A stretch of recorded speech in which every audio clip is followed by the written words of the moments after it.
You're listening to Satellite Sisters. What's a satellite sister? The person you call when the best thing in your life happens or the worst. The person that gets you up, gets you going, and gets you through. And every once in a while, changes your mind. This podcast is part pep talk, part weekly check-in. Like grabbing coffee with a friend. Thanks for being here. Welcome to the Satellite Sisterhood.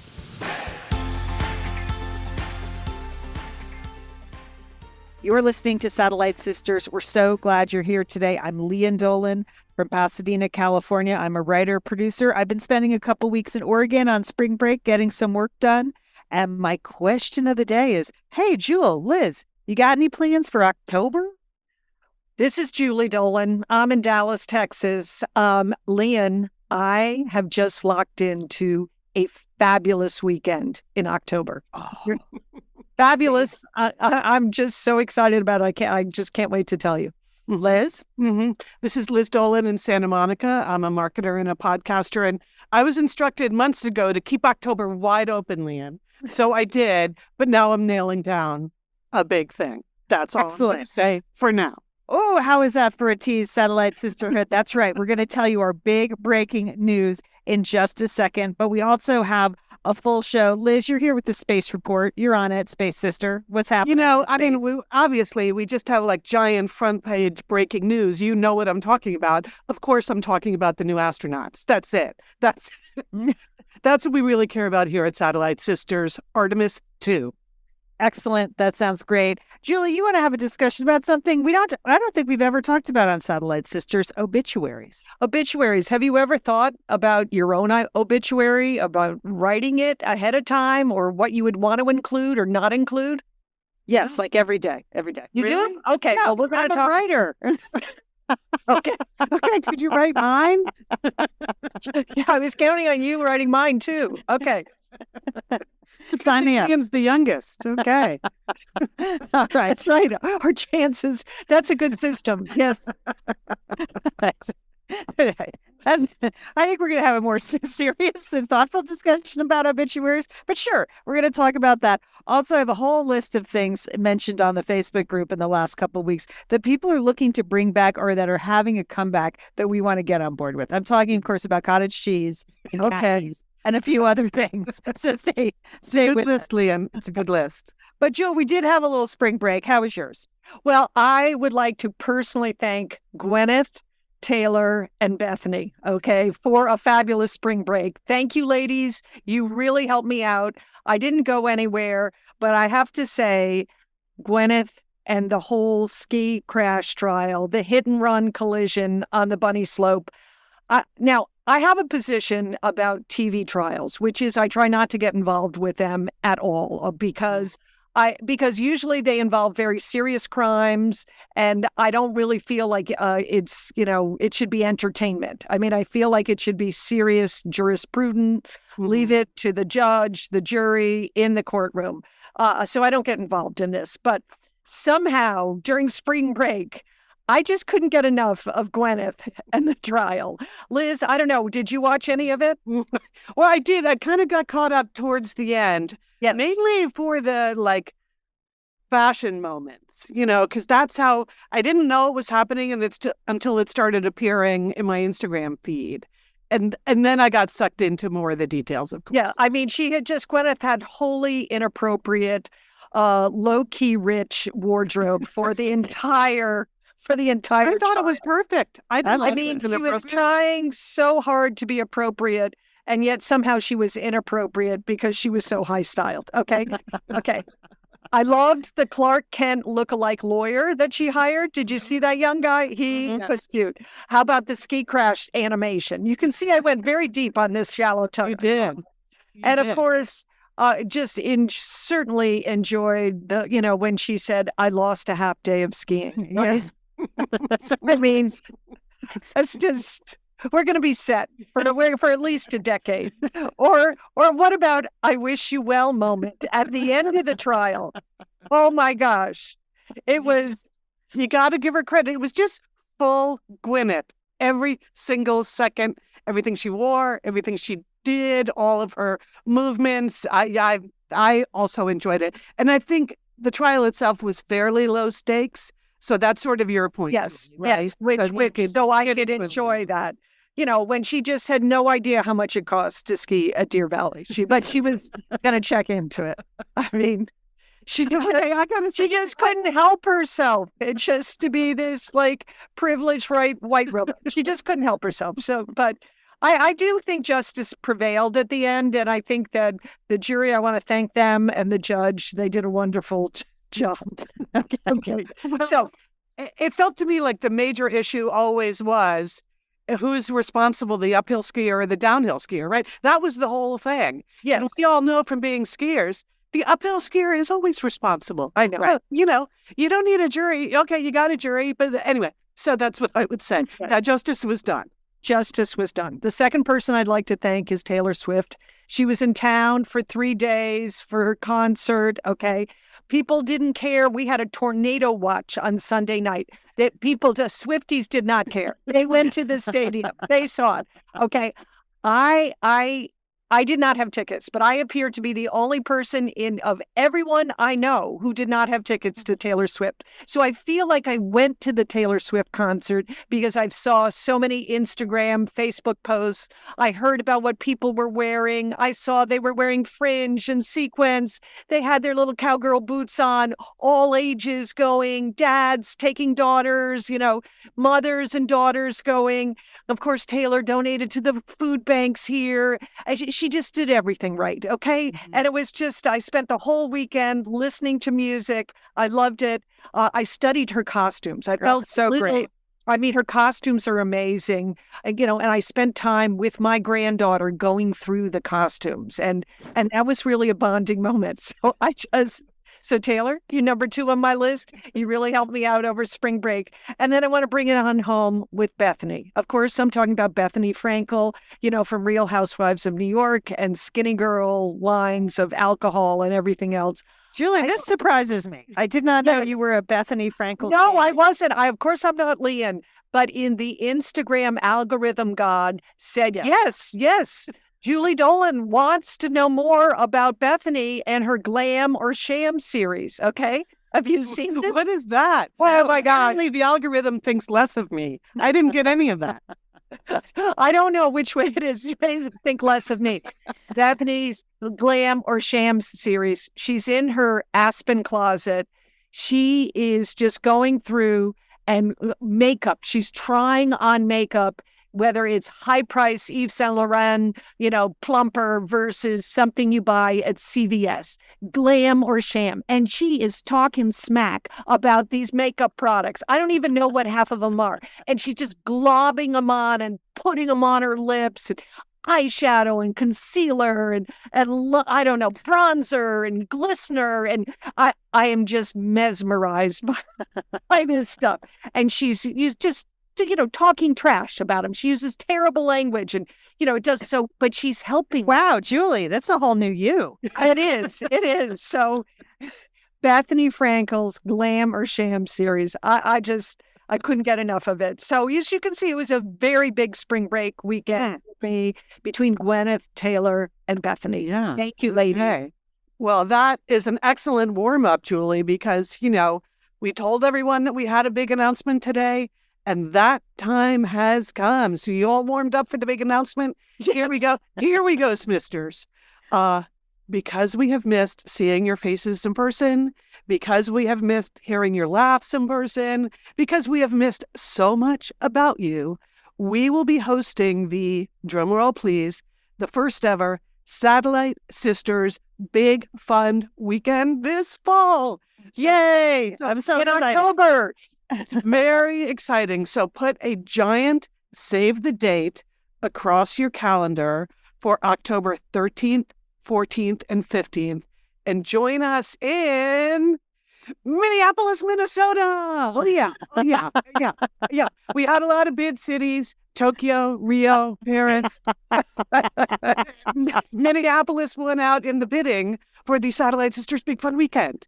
And we have not been back in Minneapolis, I think, since our historic live show at the Minnesota State Fair, which is like a decade ago now. So, Okay. First of all, it's 2 decades ago, and it was a combined appearance at the State Fair. And the night before, we were at an appliance store. Remember that? Yeah, Acquired. I wasn't even on this trip, so I'm no, really I was looking there. I forward. was there. I'm looking forward to going to Minneapolis. Well, we did get to see the Butterheads. But anyway, no Yes. Butterheads this time because it's October 13th, 14th, and 15th. So we named it the Big Fun Weekend because we were playing with lots of possible names to describe a big fun weekend. And finally just decided to go with a big fun weekend as our name. So like bring your friends for a girlfriend's getaway or come solo, meet satellite sisters from all over. We promise some big fun. So we've got all the info on the website, but Lian and Julie, please take it away with sharing the big fun details. Okay, Sure. we're going to start on Friday night, October 13th, and with a welcome reception. Okay, you know it's going We to be should mention, can I just jump in? We should mention it's at the Hilton in downtown Minneapolis. We have not mentioned that yet. So it's at the Hilton downtown. Okay, Julie, go for it. Starts Okay, Friday night. Go. Friday night, welcome reception. We're going to have drinks. We're going to have appetizers. We're going to play Satellite Sisters trivia. There's going to be some other ice-breaking activities as well. I haven't told my sisters about that, but I love icebreakers, so I'm sure I'll throw one in there. But that probably is going to be at a downtown location. We will announce that shortly, but it's going to be a great kickoff. You are going to see, the sisters are going to be there. You're going to see satellite sister friends that you know from the Facebook group. They will be there. New friends, old friends, bring your friends. It's going to be a big, great beginning to the big fun weekend. Yeah, and then Saturday is the key day. The morning's open, so you're free to explore Minneapolis on Saturday, October 14th.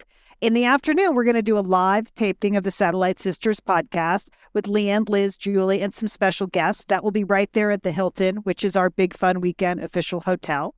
And then Saturday evening, it's just a big, fun dinner party and dance party. You'll notice there's no learning at all. There's no breakout, no learning.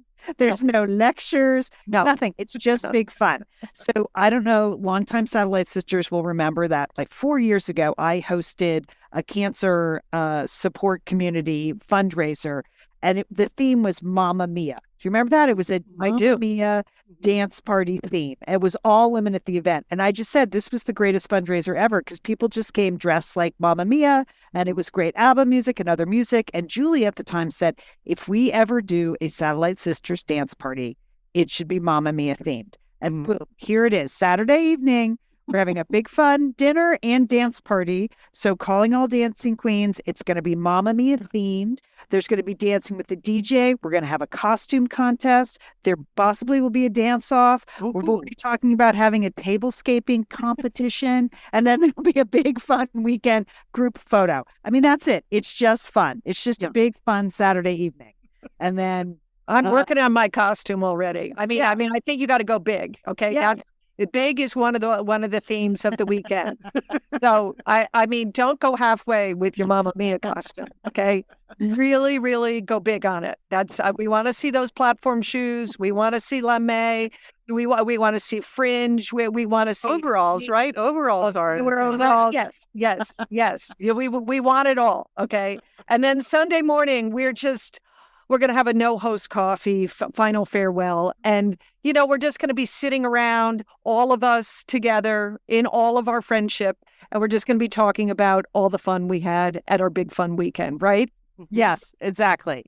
And along the way, we'll add some other surprises. We're still working on the plan. We're so happy to have an excellent event producer working on this. So it's not just the three of us. Sarah Alice is helping us, and she helped us put together this weekend and figure out the ticketing. So here's the deal. How do you get tickets? Well, the tickets are going to go on sale April 15th. Okay, that's why we said save the date now. We're giving you time to plan, to call your people. The tickets will go on sale April 15th at our website. The tickets for all the events will be $299. That's it. That's all inclusive of everything we just described. And there'll also be a swag bag, and there'll be some Satellite Sisters commemorative item that you can take home. So that's great. And then the hotel at the Hilton, it's a great deal at $209 a night. That's where it starts. And you can pile quite a few people in that room for $209 a night. Don't tell the Hilton we said that. Yeah, that's a great deal for a really nice downtown hotel. So it's $299 for tickets to all the events, and then the hotel is a separate $209 a night. It starts April 15th is when we're going to sell tickets. And for the first month of ticket sales, we're going to have a contest because we want you to buy tickets before Mother's Day. It's a great gift for yourself for Mother's Day, or to have your family buy for Mother's Day. So next week, we'll announce the prize for that. But that's it. It's going to be a huge, big, fun weekend. Minneapolis, Minnesota, October 13th, 14th, and 15th. I think the idea, Julie and Liz, is you can come with your Satellite Sisters, with your friends, with your daughter, mother-daughter, that's fine. Or you could totally come solo. And we're going to for people through an app for people to connect before the event. So if you buy a ticket and you're wondering, what do I do if I don't know anyone? You're going to be able to meet people before the event. So I know. And then we're going to have icebreakers too. Icebreakers. Right? Don't worry. Name tag. It's going to be so great. Yes. Yeah. Oh, and one other note. We know we have a lot of Minneapolis listeners. Come to stay at the hotel. It's going to be like a big fun sleepover. We want you to like staycation with us. Okay, Minneapolis, we're going to make it worth your while. It's going to be good. Yeah. Oh, Liz, that's a great point. So this is it. For details now, if you want to reinforce what we just said, you can go to satellitesisters.com. You'll see our fantastic logo on the homepage. Thank you, Emily, for designing that fun logo. I think it's going to put you in the mood right away. And you can click through to all these details. There's a frequently asked questions section. You'll get information on the tickets in the hotel, but both those buttons will not be live till April 15th for buying the tickets and making the hotel reservations. But you can go get all the information you need. If you want to stay up to date, also subscribe to Pep Talk. There'll be information in there this week that you can forward on to your Satellite Sisters. If you're trying to get a crew together, we're thinking about a weekend with your girlfriends anyway. We've made the planning easy. We picked the location, the hotel, the date, and we're going to have a DJ. So what more do you need for a Satellite Sisters girlfriends weekend? So that's it. Everything's on the website now. There'll be obviously a lot more information to come. October 13th, 14th, and 15th. We would love, love, love to see you in Minneapolis, Minnesota. Woo! All right, stay with us.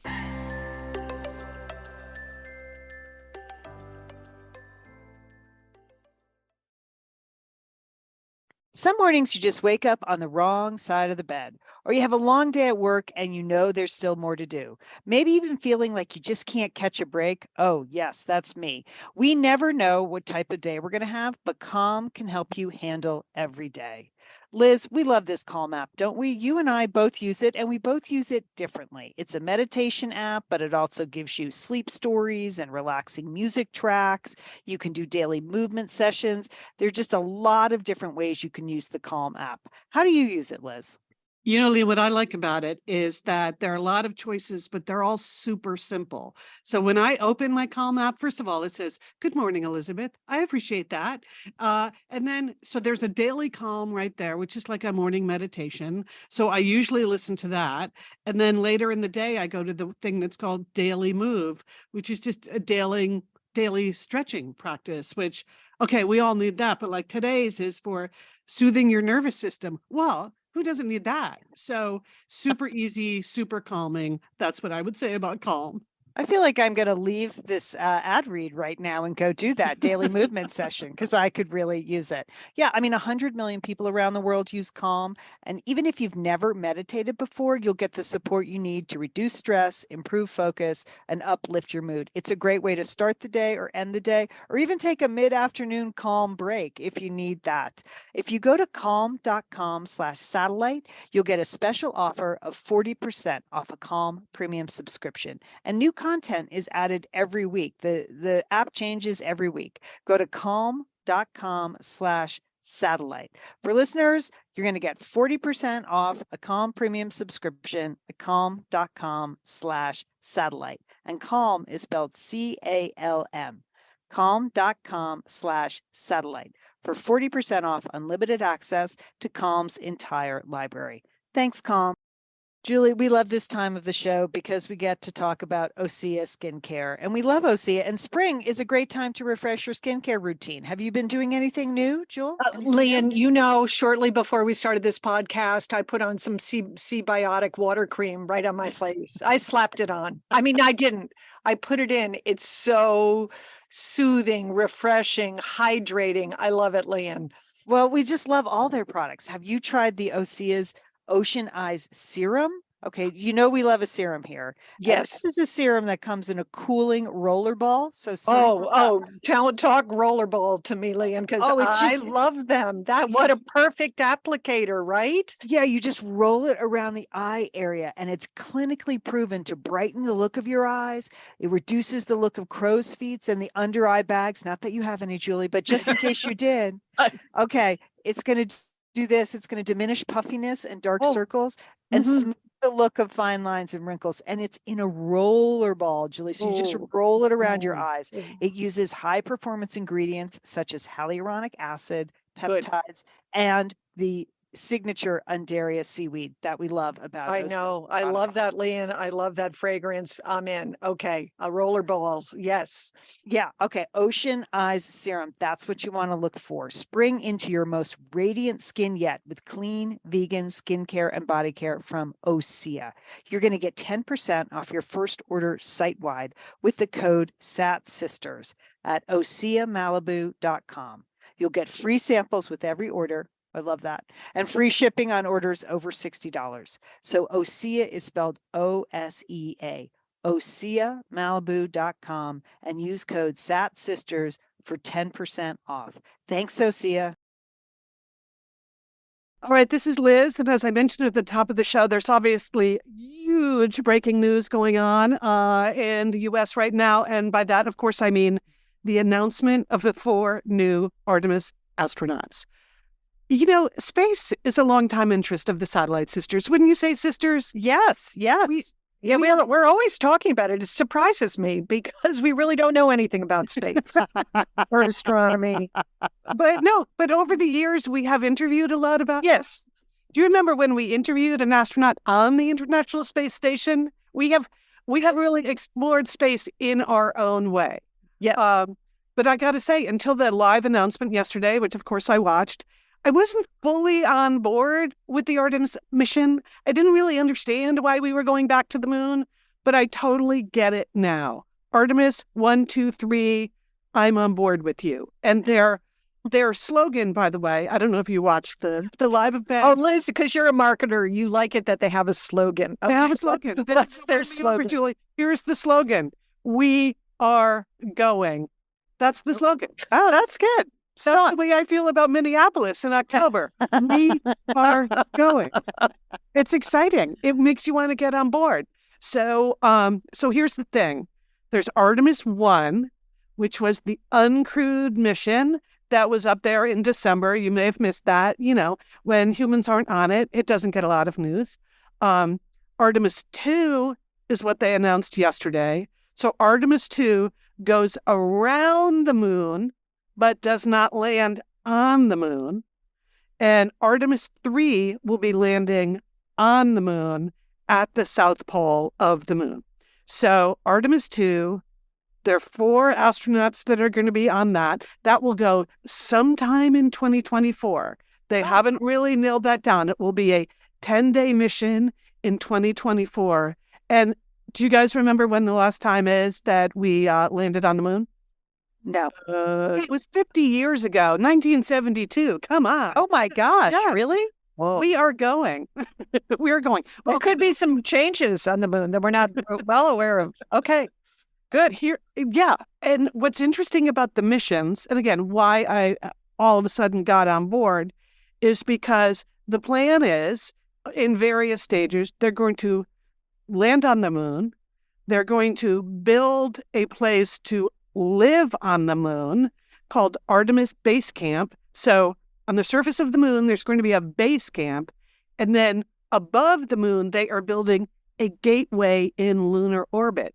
So in the future, there's going to be a lot of coming and going. And the reason they're building the base camp is because it's from the moon to Mars, sisters. This is how we're getting to Mars, which of course is the most important thing. So, Lian, I think it's important for people to understand who Artemis is. Okay. You are the classics major in the group. So, Artemis, what's the deal with Artemis? This is just a really niche area of expertise for me, because not only was I a classics major, but I wrote my senior thesis on the goddess Artemis. No way. Chances. No what way. are the chances? We haven't seen that thesis. Are you going to bring it out at the next? I'm not. Family I'm not. event? Do I some think this is readings it. from I think this Okay. is my moment. Most people know Artemis. She's famously the goddess of the hunt, right? You could see her. You know her. She's got the bow and arrow. She's got the stag with her. In Roman mythology, she's Diana. But for a bunch of reasons, she's also the goddess of chastity. Okay, she swore a vow that she was never going to marry. And she's the goddess of the moon. So that's why they. So, Because I thought I couldn't see the chastity connection with. well, you know what? the It has space. to. It has to do with, think of the moon in terms of your menstrual cycles. So it's Ah. both literally the moon and figuratively, because she's also the goddess of childbirth and the goddess of childcare. But it all Has a to do lot of responsibility. huge responsibilities. I mean, it also like vegetation and wild animals. Like, she's just in charge of a lot of things, Liz, including the moon, both, physically, spiritually, and emotionally, the moon. So that's it.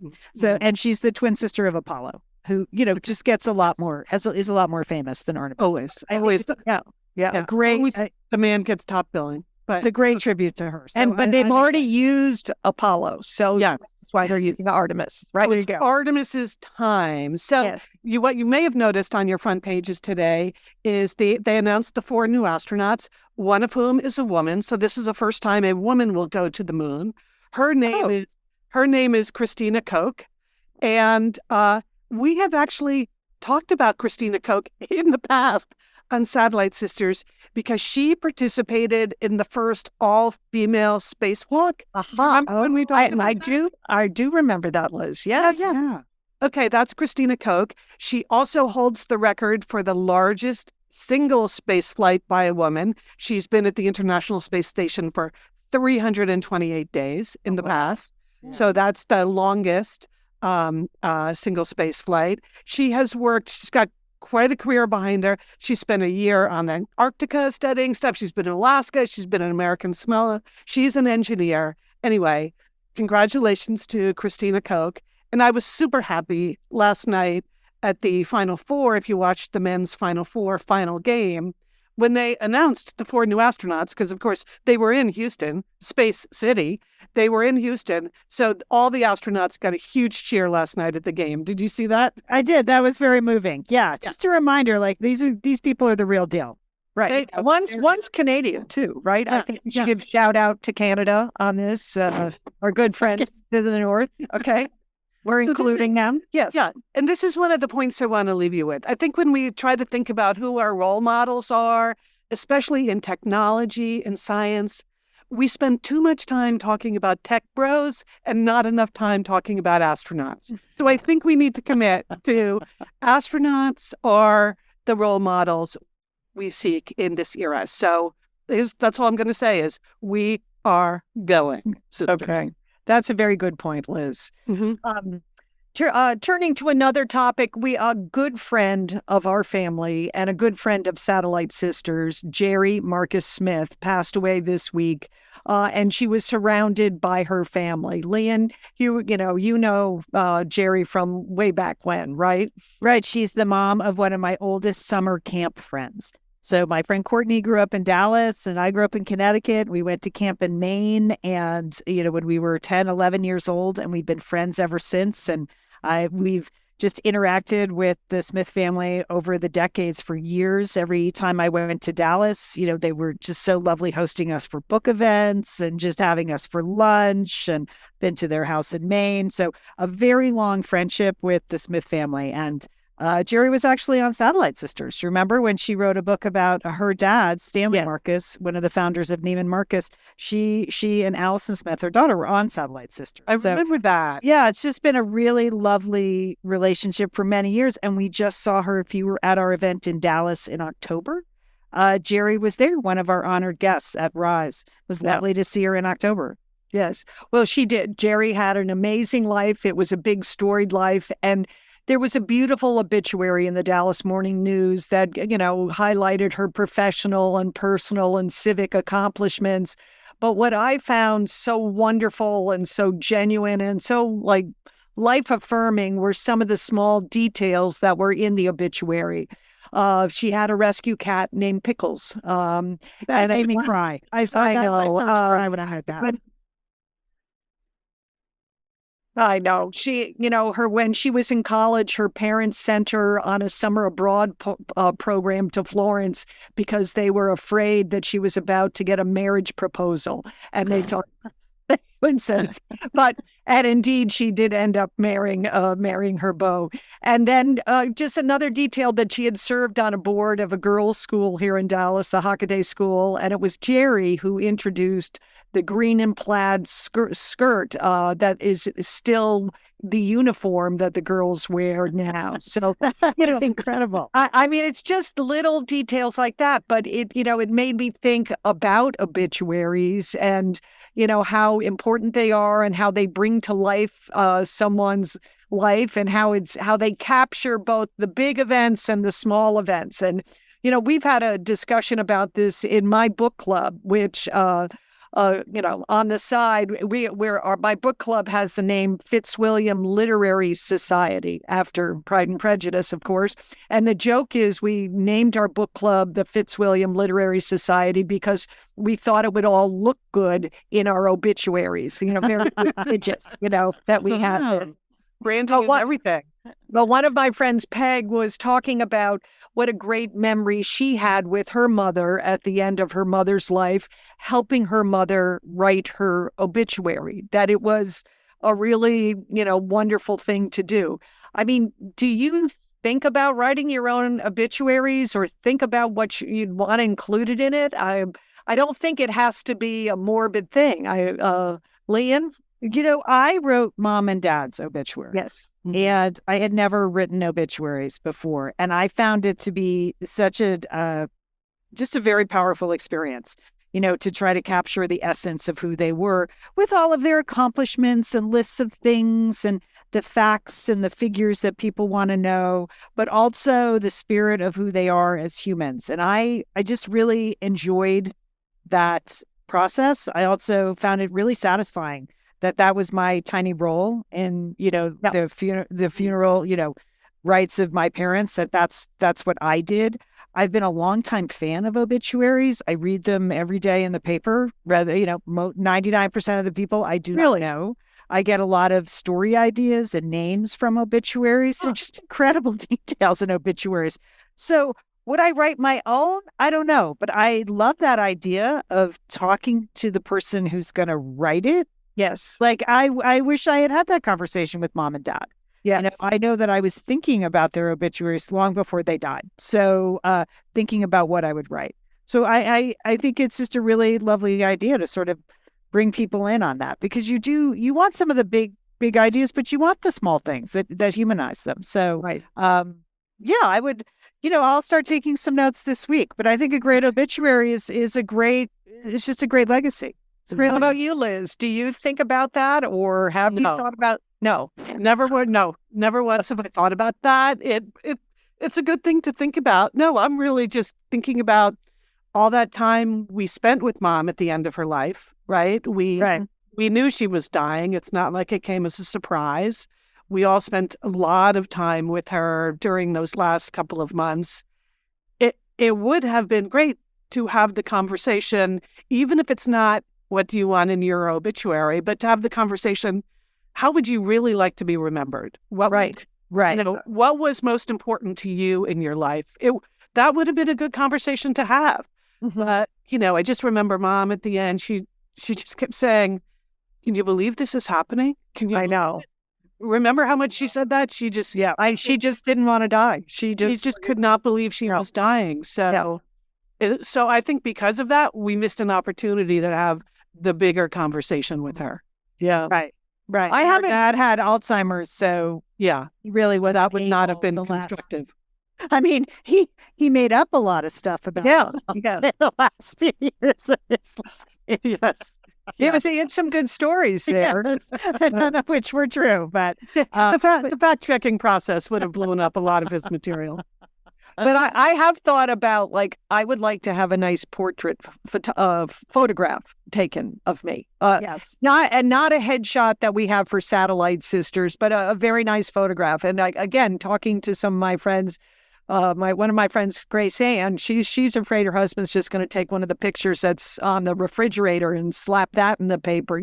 I mean, being more intentional about, like, that you have a portrait that reflects who you are at the age you are. Right. Sometimes you don't have time to do that. I mean, I don't want to, have in my obituary a picture of me when I'm 20. It should reflect my whole full life. So that is something I've thought about, but I haven't really thought about writing my own obituary. But it is something to think about, and it's something, if you're caring for parents or caring for people that are at the end of their lives, that it can be a nice conversation, and I think it very memorable and meaningful. So that was, and certainly Jerry Smith's obituary was a lovely one. So we will be thinking of her and her family. Yes. That's nice, Julie. Yeah. All right. This feels really out of context now, but there were a couple of other things that popped up on the Facebook group over spring break that we just wanted to get behind, things we should bring back. And most of them are, well, let's face it, all of them are super duper mundane. But somehow a conversation about cottage cheese popped up on the Facebook group. And cottage cheese, Julie, you and I have talked about cottage cheese.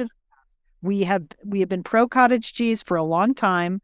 It really seemed to disappear. It was like, the diet plate food of the 70s. Remember? Correct. Yes. Cottage cheese and 2 hard tomato slices, and that was your diet plate. But Julie, it is back in a big way. And you know why? Because Instagram.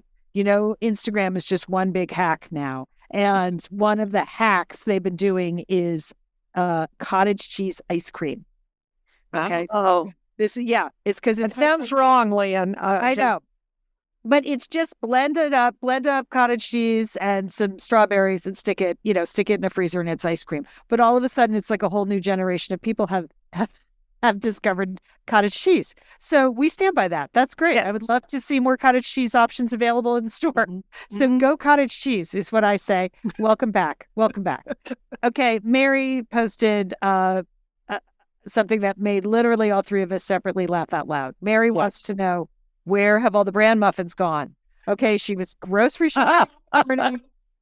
She was looking for healthy breakfast Bran muffins, good fiber, low cal. She went to 3 markets, bakeries, no luck. Is there a supply chain issue with Bran? She wants to know. Are they not popular with the current age demographic? And this is my favorite part. Mary's like, I don't want to bake it. I just want to eat it occasionally. So Mary did not want your Bran muffin recipes. She just wanted to know, where have all the Bran They were used to be so popular. Don't you remember those giant Bran muffins? Right? Everybody was eating those, right? Yes. Yeah.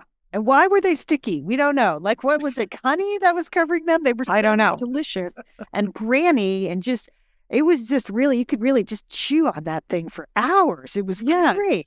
It was a scam. We were told that this was the most healthful breakfast you could have, and they were like, 3,000 calories.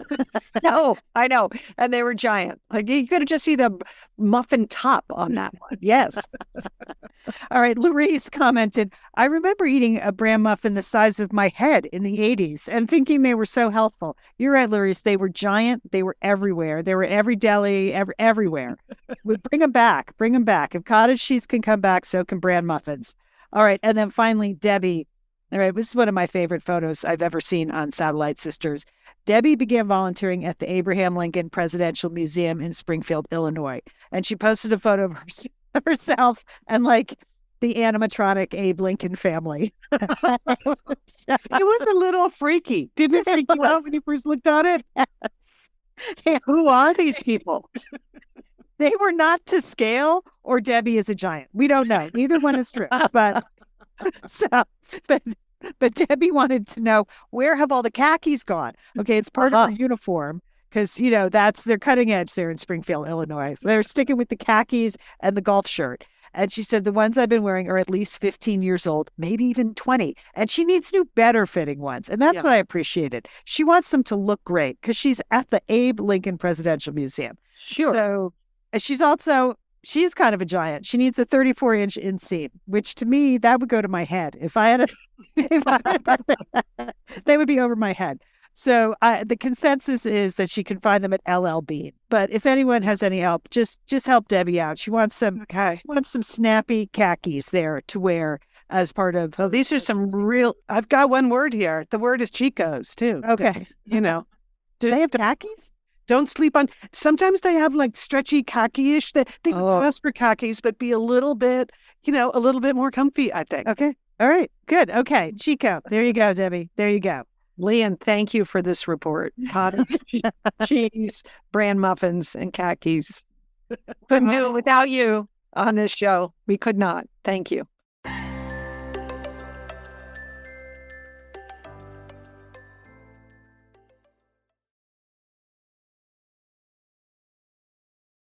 All right, we're back. Hey, April is a big month for me. This is Lian, and I just want to let people know a couple of things. I'm currently working on 3 books at once, 3 novels, and it's sort of blowing my mind. So I wanted to share.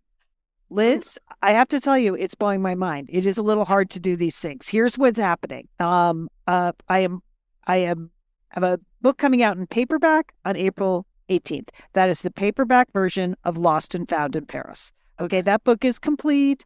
There's a very small book tour happening, a few events. So I'm going to get back to that. I have turned in my book for spring 2024. That's called The Marriage Sabbatical. Yes. So we're right. You've told us about that. So that's a year away. Okay. Yes, but what will happen is on April 12th, The Marriage Sabbatical copy edits will come back to me.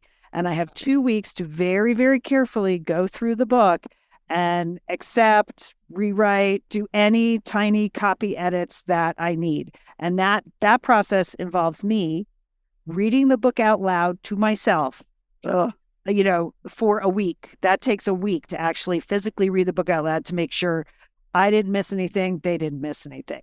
Okay, so that's book 2. And then I have already started my book for 2025, which is due this summer, called The Wedding. So I've been up here for 2 weeks. I've been in Oregon working on that because I need to jumpstart that. So that is 3 books at once, and it's blowing my mind. So okay, wait a minute. The Wedding. I think that's the first time we're hearing about that. I know. Yeah. Normally, you don't even tell us the title until it's on the bookshelves. Okay. Well, it was announced in Publishers Weekly, so I thought I could go public with it. It's The Wedding, and it's a book. It's a fun social satire.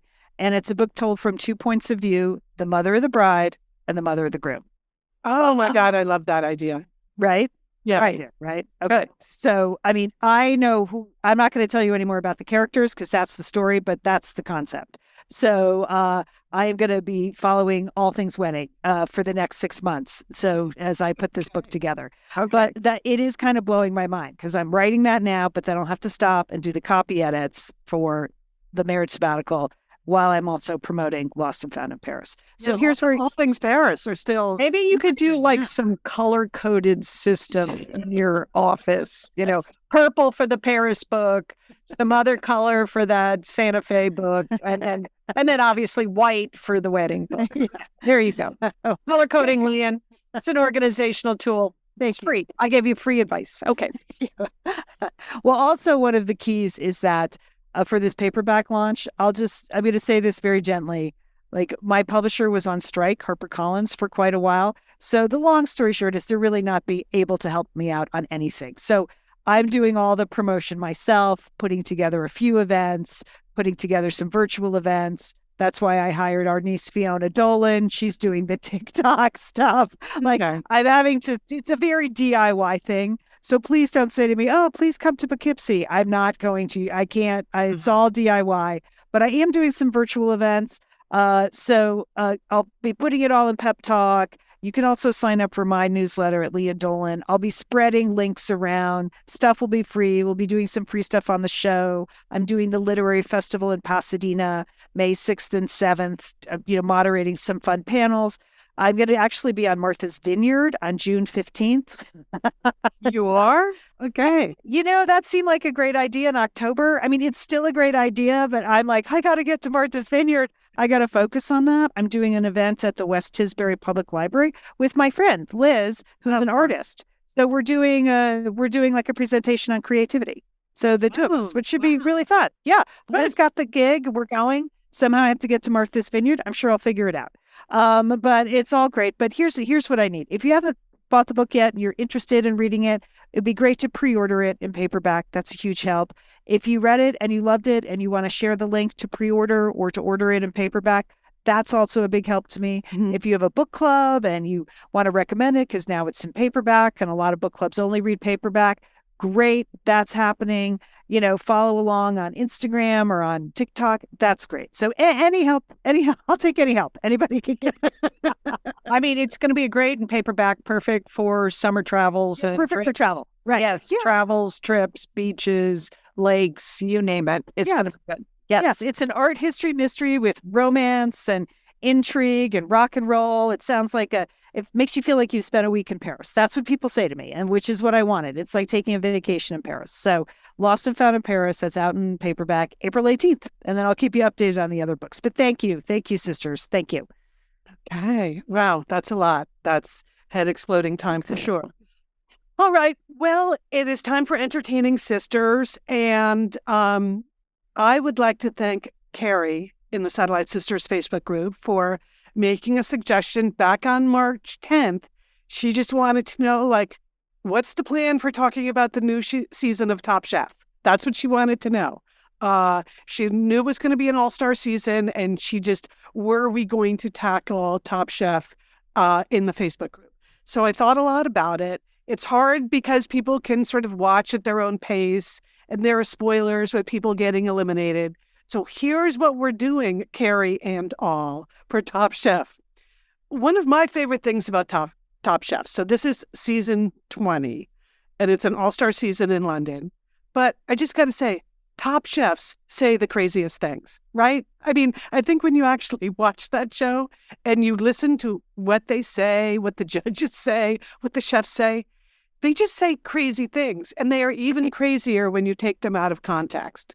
So what we are going to do in the Satellite Sisters Facebook group, there's one main thread that I have started, and I just want you to post all of your craziest sentences from Top Chef this season, totally out of context. That's the key. It's an out of context contest, right? So anything from a new episode this year in season 20, or somebody asked, Last Chance Kitchen, does that count? Yes, Last Chance Kitchen counts, even though I have not watched any Last Chance Kitchen yet.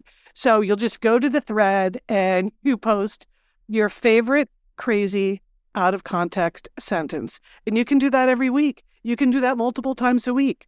I put up a couple in the thread already. One of my faves last week was, I brush my teeth with mashed potatoes. Out of context, right? I like that. See, I don't even watch this show, Liz. So I'm just going to enjoy the posts in the Facebook group. So thank you for doing that. Intriguing. I brush my teeth with mashed potatoes. It doesn't make me want to watch the show, but I like that.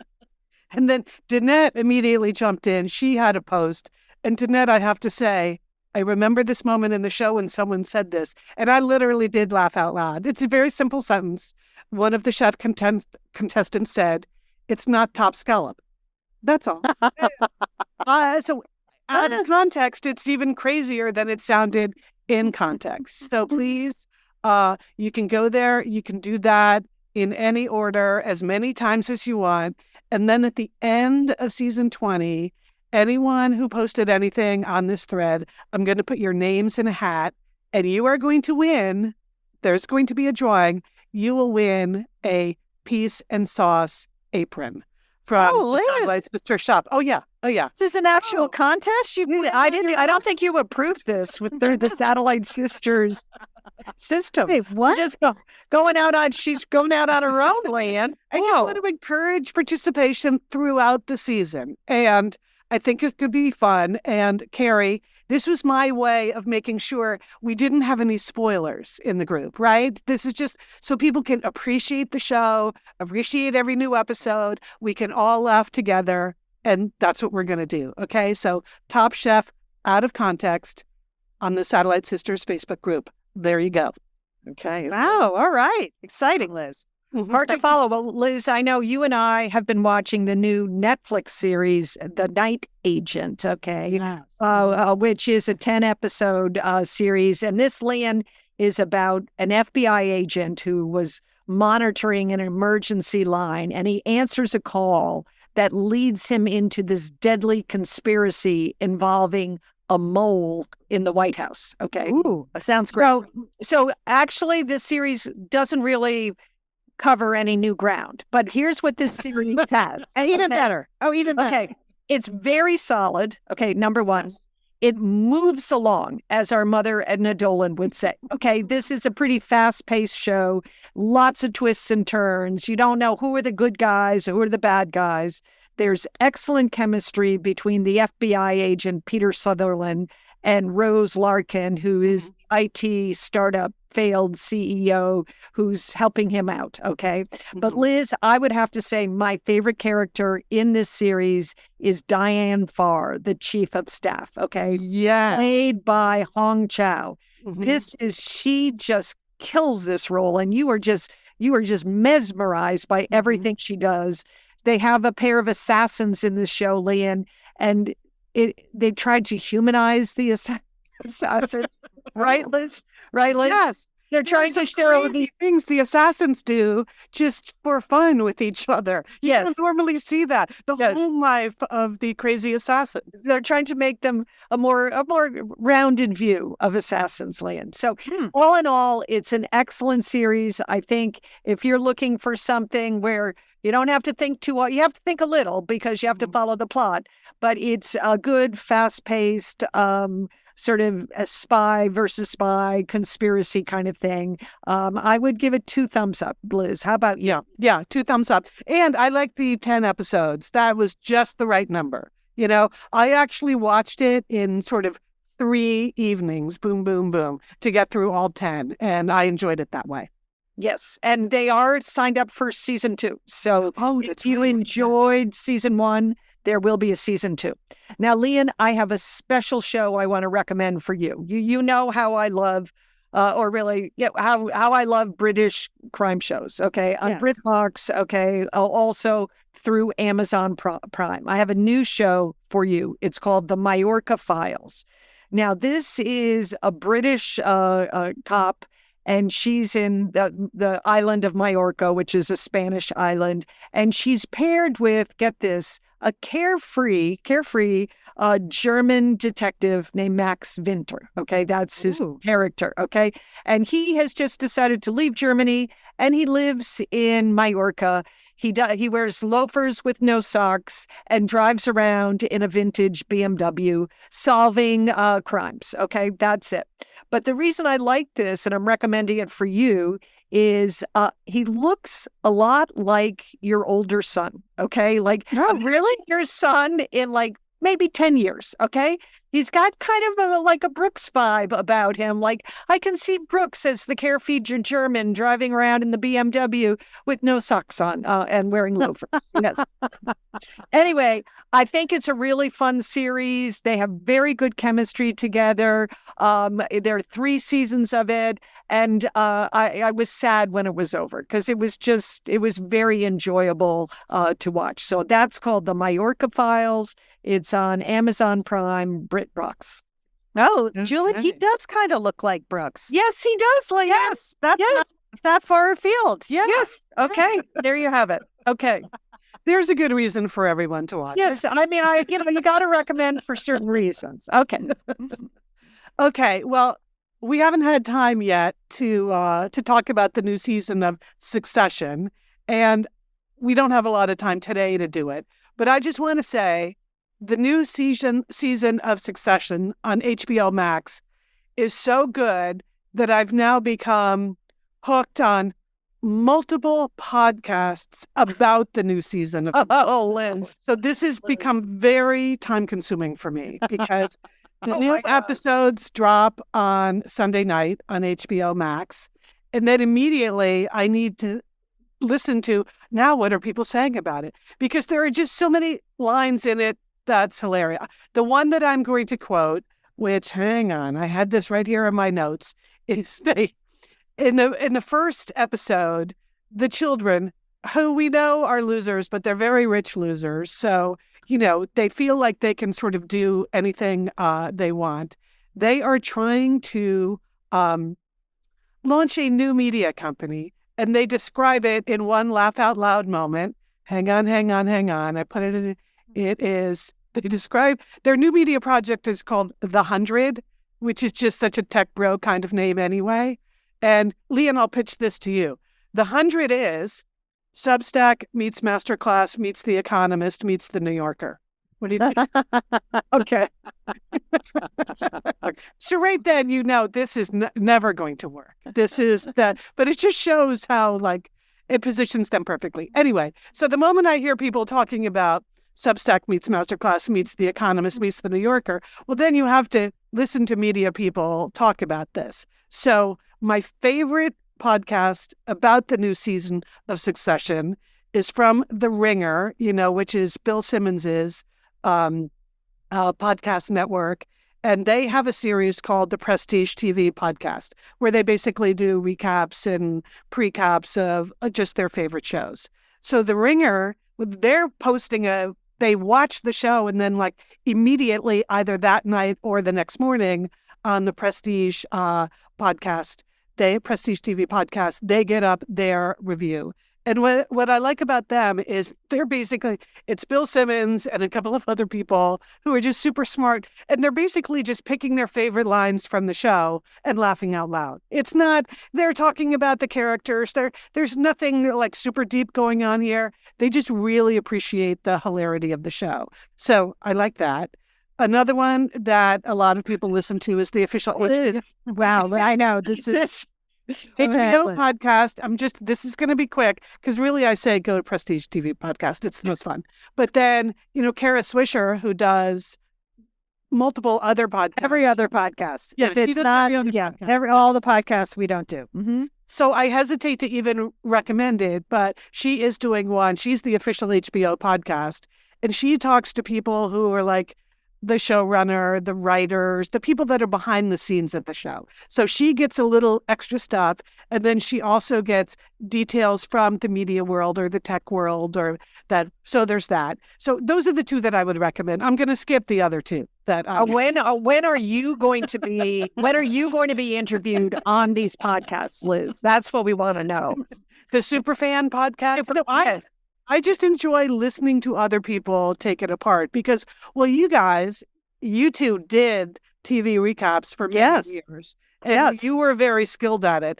I never participated in that, but I do appreciate people who are skilled at bringing the episode back and in a fun way and telling you things that you may or may not have noticed. So anyway, but Succession, enough said. It's great. All right. I've been working, so I haven't actually been watching that much TV. So I'm behind on a bunch of the stuff, but I can see I have my watching and listening list set. All right. We want to remind you, Satellite Sisters Big Fun Weekend, October 13th through 15th in Minnesota, Minneapolis, Minnesota. We can't wait. Be there. Liz, Julie, and I will be there. We want to see you. We want to see you and your Satellite Sisters. Head on over to satellitesisters.com for details and frequently asked questions. All right. What else, Liz? You want to wish people what's happening? Yeah. Well, it's a holiday weekend. If you're celebrating Passover or Easter, happy Passover or Easter. We just wanted to say that. All right, thank you, of course, to our engineer, Sergio Enriquez. Thank you to Emily Loudermilk for doing the graphics for our show and other graphics. You can see Emily's work at our Instagram account at SatSisters. To-dos. All right, here's my to-do. Okay, you guys, I'm in Oregon. We went skiing one day. I went skiing one day. I haven't skied in 5 years. I can tell you after that one day, every cell in my body hurt. I just was so Oh, really? of ski shape. Yeah. And I mean, I used to ski a lot. I just haven't skied a lot lately. I'd like to get back into it. So I'm giving myself a year to get back into shape for skiing. It may include foot surgery because just trying to wear ski boots with a bunion is very, very hard. It was a humbling experience. Thrilling, tons of snow, but humbling. So I got a year to get my ski jam back on. That's on my to-do list. It's a long view one. Liz, how about you? Okay, well, later this week, I am going on an Airstream adventure, which is not as adventurous as it sounds. I am meeting some friends at a campground that is all Airstreams. So Those look cute. I don't know if like sleeping in an Airstream is that good, but they look cute. Those look pretty. The key is I don't have to drive an Airstream, Julie. Right? Oh, yes, yes. The Airstream is parked and you just like show up and you check into it like a hotel room, but it's an Airstream. So, of course, we have the dog-friendly one in this campground. So Hooper and I will have our own Airstream. And then two of my friends who are down in Southern California visiting for spring break, they have an Airstream. And we're just going to like have an Airstream adventure parked in the campground. So that's it. That's about as adventurous as I'm feeling. I will report back on my Airstream findings next week.